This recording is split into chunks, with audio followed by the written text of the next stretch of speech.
Hello everybody, and welcome to Ancient Architects. Please subscribe now to get the latest ancient history news and independent research from around the world. The most famous rock-cut ancient site in the world is arguably the lost city of Petra, but there are many similar sites dotted across the Middle East, all of which were the work of one powerful empire of the ancient world.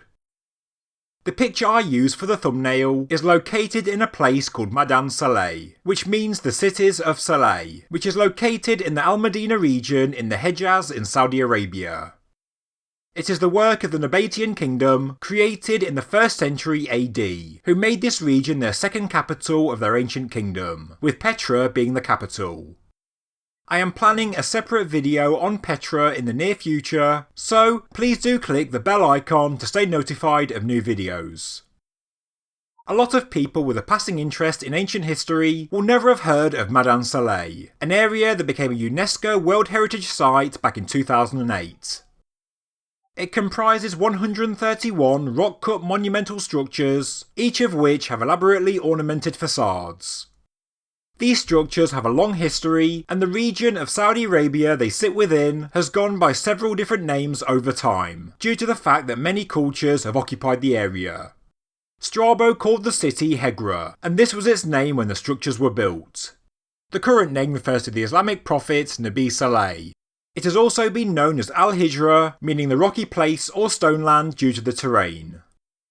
Today, what we see is a barren desert landscape with large outcrops of golden Kuwera sandstone, and this is the stone that has been carved to make the enigmatic structures.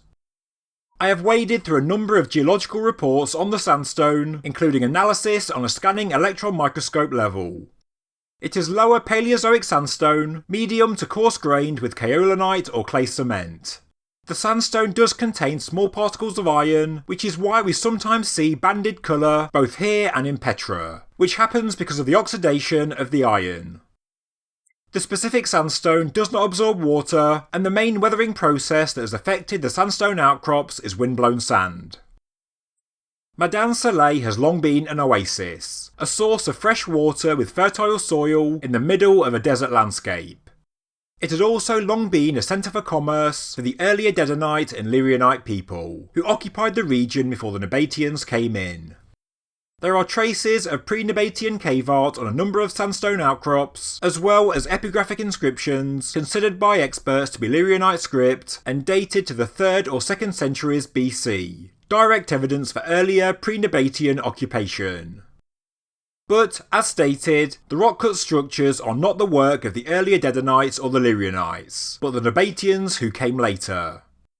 Many speculate that this isn't true, and that they are actually far more ancient constructions from a lost civilization. But, in truth, this assumption is baseless and without evidence. If evidence does become available, I'd certainly analyse it objectively. The Nabateans extensively settled the region of Mada'in Saleh, aka Hejaz, in the 1st century AD, when it came under the rule of King Aretas IV Philopatris. As stated, Mada'in Saleh was so important that it quickly became the kingdom's second capital, or primary city of the south. What was once a relatively small trading centre was transformed into a large city through a huge urbanisation project, and the remains of this city, the rock-cut architecture we see today, is certainly characteristic of the styles created by the Nabatean people. Nabatean scripts are also commonly inscribed onto their facades, which I will come to later. The Nabatean kingdom was powerful and successful, occupying a huge area of land, including a number of key locations for trade and commerce, one of which was Hejaz. It held a monopoly for the trade of incense, myrrh and spices, and ancient Hejaz was on the main north-south spice trade route. So, that's a bit of background about the site, but what are these rock-cut structures that dominate the landscape as well as our imagination? Well, they are interpreted as rock-cut tombs, sandstone outcrops carved out as part of 4 necropolis areas identified by archaeologists in the region. There are 131 of these rock-cut tombs spread out over more than 8 miles of land, many of which, as stated, have inscribed Nabatean epigraphs on their facades. There are also 2,000 non-monumental burial sites found across the 4 necropolis areas.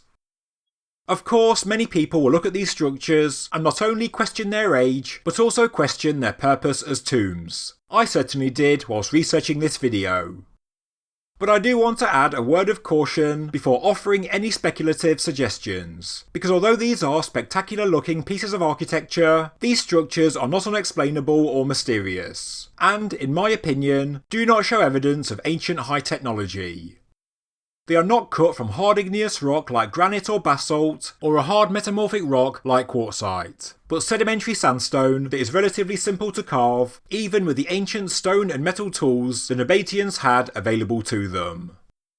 Don't get me wrong, skilled masons did carve these structures, there is no doubt about that, but the Nabateans were not a bunch of primitive hunter-gatherer nomads. They were a powerful, organised and intelligent kingdom, occupying a huge expanse of land and key trading routes for hundreds of years in the ancient Middle East. They amassed tremendous wealth and remained independent from the 4th century BC until it was annexed by the Roman Empire in 106 AD, who renamed the land Arabia Petraea. Yes, originally, the Nabateans were a nomadic tribe that moved with their herds looking for pasture and water, but they settled in key locations like Petra and would go on to become major players in the region during their time of prosperity. Over time, what was once a simple tribe became an extremely powerful kingdom.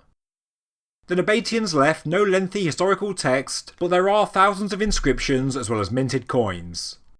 Diodorus Siculus mentions them in 30 BC, referring to accounts made 300 years earlier by a general of Alexander the Great, who encountered them firsthand. He states how the Nabateans survived the waterless desert, and how they defeated their enemies by hiding in the desert until the latter surrendered due to the lack of water. The Greeks also attempted to raid their lands but were always unsuccessful. The Nabataeans had mastered the desert landscape, and for hundreds of years, nobody could defeat them on their turf or take control of the key trading centres.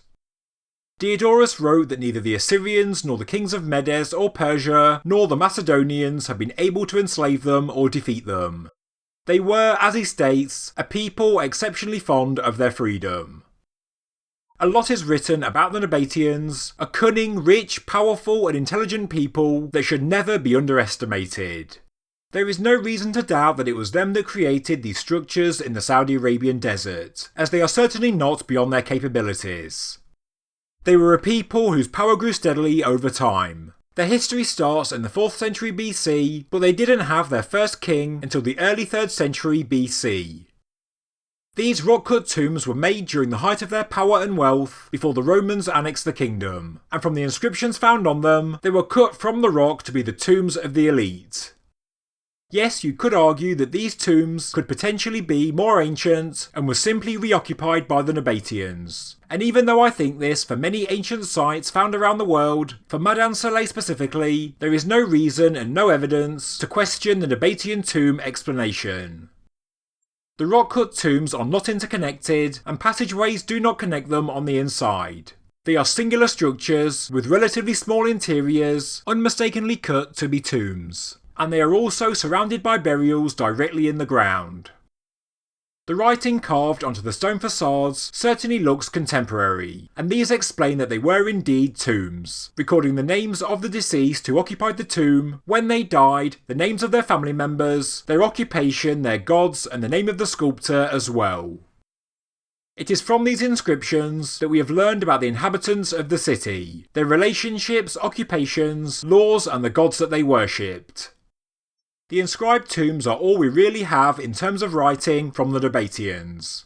They are written in Aramaic, an ancient Semitic language of the Middle East of the time. I can totally understand people doubting the Great Pyramid tomb interpretation, but looking at the structures in Mada'in Saleh, I can accept the tomb interpretation, because there is a great deal of evidence in support, and no evidence against it, other than a hunch, wishful thinking, or a guess. In Petra, many of the similar rock-cut structures are also tombs, but being the capital, it is likely that some of them held different functions, which I'll discuss in my future video on the Nabatean capital. Today, Mada'in Saleh is a lot different to Petra, the latter having lines of tourists, souvenir sellers and donkey rides. Mada'in Saleh still retains a somewhat quiet stillness. According to the BBC travel website, Muslims do not come here because they believe the site was cursed when the Nabateans refused to renounce their gods in favour of Islam. And tourist visas for non-Muslims to enter Saudi Arabia are notoriously difficult to obtain. Because of a lack of tourists, together with Saudi Arabia's dry desert climate, the ruins of Mada'in Saleh remain well preserved. The facades at Petra are slowly disintegrating with time, but the Mada'in Saleh tombs are still very much intact. It is a breathtaking location with iconic monuments, but sadly, many of us will never get to see them in person. But I do think that this is yet another ancient man-made wonder of the world.